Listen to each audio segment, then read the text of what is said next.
Nah, saudaraku, kita melihat cara hidup sidang pertama. Kita mengetahui sidang pertama, saudaraku, berhasil. Sidang pertama bertumbuh dengan pesat.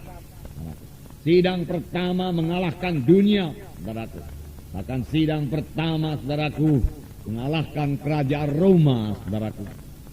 Pada tahun 300, saudaraku, seorang, saudaraku, raja Kaisar Roma berkata, "Hai orang Galilea, engkau telah menaklukkan Roma.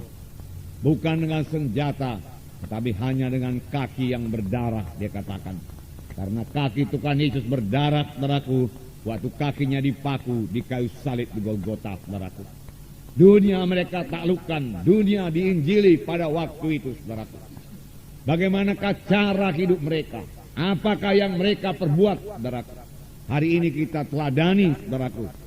Karena firman Tuhan tidak berubah. Dan firman Tuhan ini bukan hanya bagi sidang pertama saja, tetapi bagi kita juga pada akhir zaman ini, saudaraku. Terlebih inilah satu saat yang paling menggairahkan kita untuk mengabarkan Injil Tuhan yang berkuasa. Karena kuasa Tuhan tidak berubah. Karena jikalau kita mematuhi firman Tuhan dan percaya kepada firman Tuhan, sama sebagaimana sidang pertama percaya kepada Tuhan, maka kita juga akan mengalami apa yang dialami oleh sidang pertama. Kita akan membaca Kisah Rasul pasal 2 ayat 36 sampai 47. Mari kita baca. Jadi seluruh kaum Israel harus tahu dengan pasti bahwa Allah telah membuat Yesus yang kamu salibkan itu menjadi Tuhan dan Kristus. Ketika mereka mendengar hal itu, hati mereka sangat terharu. Lalu mereka bertanya kepada Petrus dan rasul-rasul yang lain, "Apakah yang harus kami perbuat, saudara-saudara?" Jawab Petrus kepada mereka, "Bertobatlah dan hendaklah kamu masing-masing memberi dirimu dibaptis dalam nama Yesus Kristus untuk pengampunan dosamu. Maka kamu akan menerima karunia Roh Kudus, sebab bagi kamulah janji itu, dan bagi anak-anakmu, dan bagi orang yang masih jauh, yaitu sebanyak yang akan dipanggil oleh Tuhan Allah kita." Dan dengan banyak perkataan lain lagi ia memberi suatu kesaksian yang sungguh-sungguh. Dan ia mengecam dan menasehati mereka, katanya, "Berilah dirimu diselamatkan dari angkatan yang jahat ini." Ayat 41. Orang-orang yang menerima perkataannya itu memberi diri mereka dibaptis, dan pada hari itu juga jumlah mereka bertambah kira-kira 3.000 jiwa. Mereka bertekun dalam pengajaran rasul-rasul dan dalam persekutuan, dan mereka semua selalu berkumpul untuk memecahkan roti dan berdoa. Maka ketakutanlah mereka semua. Sedang rasul-rasul itu mengadakan banyak mujizat dan tanda, dan semua orang yang telah menjadi percaya tetap bersatu. Dan segala kepunyaan mereka adalah kepunyaan bersama, dan selalu ada dari mereka yang menjual harta miliknya, lalu membagi-bagikannya kepada semua orang sesuai dengan keperluan masing-masing. Dengan bertekun dan dengan sehati, mereka berkumpul tiap-tiap hari dalam bait Allah. Mereka memecahkan roti di rumah masing-masing secara bergilir, dan makan bersama-sama dengan gembira dan tulus hati, sambil memuji Allah. Dan mereka disukai semua orang. Dan tiap-tiap hari Tuhan menambah jumlah mereka dengan orang yang diselamatkan. Saudaraku, firman Tuhan ini dimulai daripada khotbah Petrus yang berkuasa, saudaraku. Petrus berkhotbah kepada orang-orang Yahudi, saudaraku, pada waktu hari Pentakosta, saudaraku. Saudaraku, inilah dia orang-orang Yahudi yang menantang Tuhan Yesus. Tetapi dengan berani, saudaraku, Petrus memberitakan firman Tuhan. Bahkan Petrus dengan sangat pasti menerangkan, saudaraku, bahwasanya Yesus adalah Mesias itu. Tuhan Yesus adalah juru selamat yang kamu nanti-nantikan itu. Dia katakan kepada orang Yahudi yang sudah menyalibkan Tuhan Yesus, saudaraku. Petrus sangat pasti. Petrus bebas daripada keraguan-raguan. Tidak ada kebimbangan pada Petrus.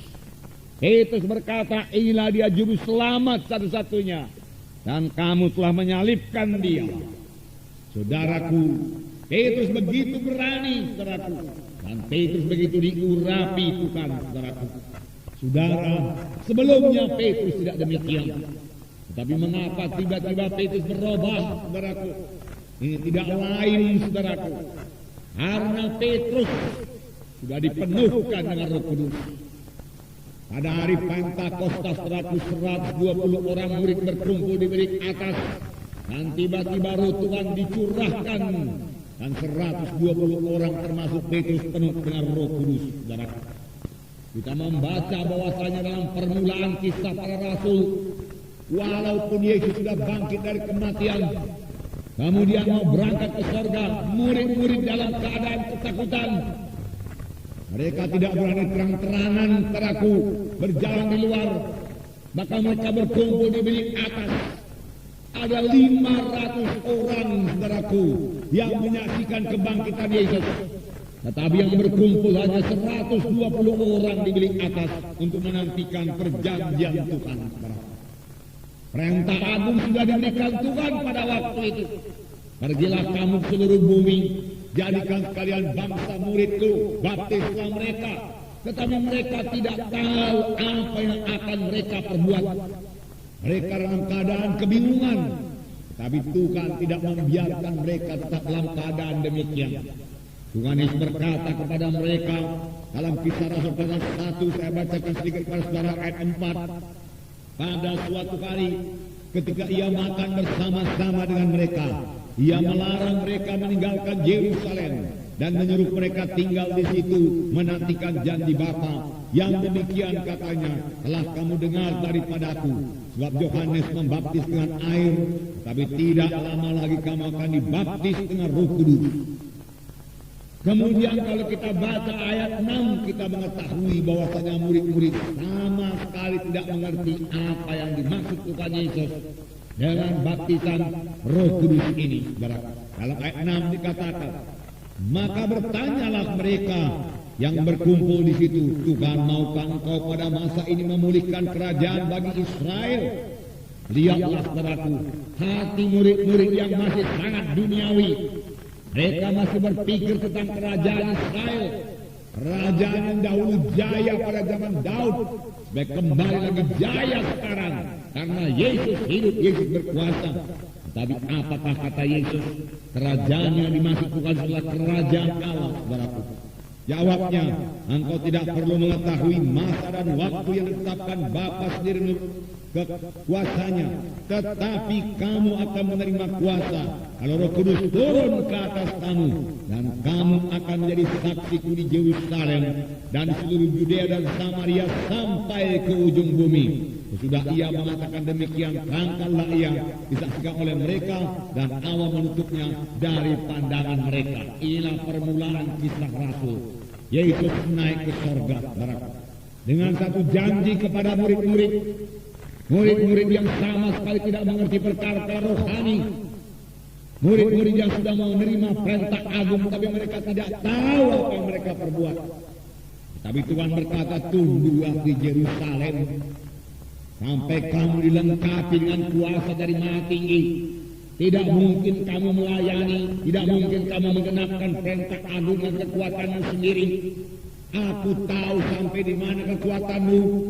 Aku akan memberikan penolong kepadamu, yaitu Roh Kudus.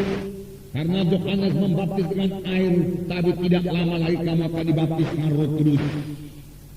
Dan kalau kamu dibaptis dengan Roh Kudus, kamu akan menerima kuasa. Kamu akan menerima kuasa. Kamu akan lain dari biasanya. Kamu akan berubah. Roh Kudus akan mengubahkan kamu. Roh Kudus akan membuat kamu berhasil. Roh Kudus akan menggoncangkan dunia ini bagimu, dia katakan. Dan kamu akan menjadi saksi bagiku Yerusalem, Yudea, Samaria, hingga sampai ke ujung bumi.